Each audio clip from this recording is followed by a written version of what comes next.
Today, I am officially declaring a national emergency.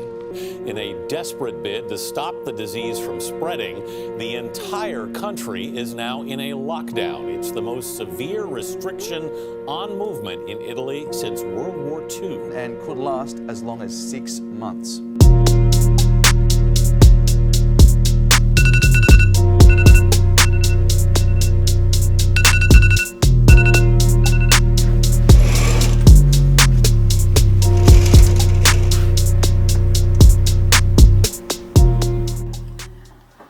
Well, here we are, guys. So today is day 8 for me in quarantine. The world has gone totally mad. I hope everyone is safe out there. I hope everyone is doing all right. In today's video, I'm going to talk about how to survive quarantine without gaming. Obviously, this is a very intense time, and so many people are indoors. Maybe even for the next couple weeks, couple months. We don't really know. But obviously that creates a lot of triggers to just be able to game. You know, you're stuck inside, like, well, what else are you gonna do? You can't go anywhere. What else are you gonna do?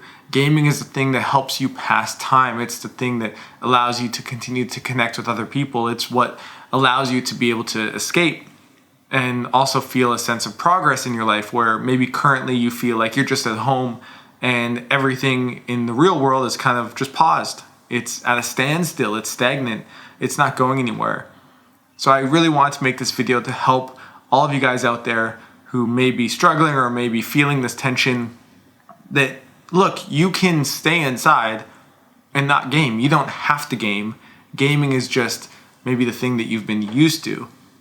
So today I'm going to share 5 different tips to help you survive quarantine without gaming. The first tip is that you have to shift your focus. It's easy to feel trapped. It's easy to feel like you're stuck inside. But ultimately, this is an opportunity. Even if it doesn't feel that way, it is. This is a really interesting time for us to really step back and reflect and maybe choose to invest in different things that we've always wanted to do. You have to shift your focus from feeling trapped like a victim to feeling the opportunity, seeing a new perspective. That focus also needs to include committing to be game free. If you're in that question of, are you going to game or not? Should you game or not? Are you feeling triggered to game or not?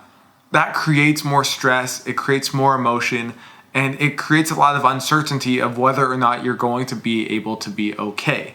The world has a lot of uncertainty at the moment, and the biggest thing you need to give yourself is certainty. Certainty that you're going to be okay, certainty that you can get through the day without gaming, and certainty that this is all going to end at some point in the future. Commit to doing this experience no matter how long it is, game free. I'm not gaming and you're not gaming, and together we'll get through this. Next, you need to create a routine. A routine gives you structure, and that improves the level of certainty you have in your life. And it helps to break up your day into different blocks, because then you're not having to focus so much on the whole day and instead just the next period of time. I like to break up my day into the morning, the afternoon, and the evening. In the morning, I'll get up, I'll have a shower, I'll have a cup of coffee, and I'll just kind of catch up on what's been happening around the world. I also tend to work a little bit during this time, and also I tend to connect with someone. You know, I just had a call with my uncle and just connected with him for an hour, saw how he's doing, and just, you know, was social. It's really important during this time that we're connecting with other people. In the afternoon, you know, that's going to be most of my work day. So I'll just be kind of working most of the day and having lunch, and at some point probably just relaxing a little bit as well. As I ease into my evening, this is where I tend to do a workout, you know, just try and get some movement in. I have dinner with my girlfriend, and often there's some meetings, and if no meetings, then I'll work a little bit, and if I'm not working, then at some point I'm usually transitioning into just relaxing, you know, maybe watching Netflix, watching a show, or just watching YouTube. You also need to have a variety of activities. Variety is the key word here.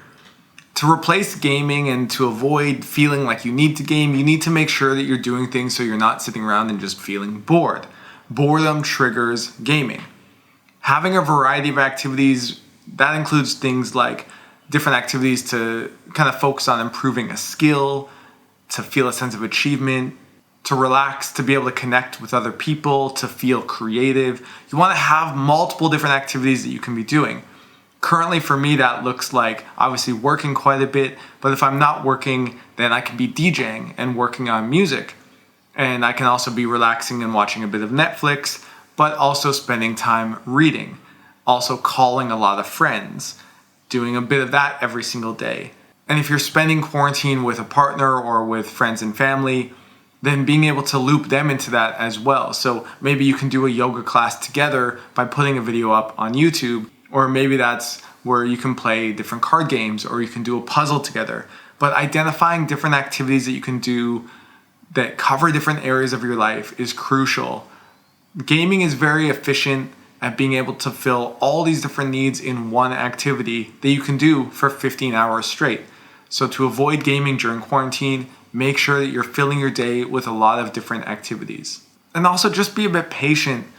Activities sometimes take time to find the value in them. And so just work on them a little bit every single day. I hadn't DJ'd actually in quite some time, a couple years actually. And so I've just been easing myself back into it, finding new music, learning a new system I have, and just working on a new project around music. So easing myself into it instead of trying to, do it for 4, 5, 6 hours a day and finding it's a bit more of a chore. For me, that's been more, 30 to 60 minutes, an hour, just working on it a little bit here and there and finding that rhythm again. And on GameQuitters.com, we have a hobby tool. You can find the link in the description below, but this tool has 70 different activity ideas that you can consider and 12 different filters to choose from, including filters that you can find free activities or activities to do at home, and also activities you can do offline. I would highly encourage everyone right now to try and create a project. What sort of project can you be launching? Maybe that's learning coding to launch an app. Maybe that's, in my case, trying to put together a mix and release it for the world, because a project will give you some structure and some focus, and it gives you some purpose behind why you're doing the different activities that you're doing. Fourth, you need to recognize your emotional experience. This is a very emotional experience. There's a lot of intensity, there's a lot of fear, there's a lot of hysteria, and also just feeling a bit stir crazy. You're inside all day. So you need to manage your emotions, you need to identify them. Journaling is one of the best ways that you can do that.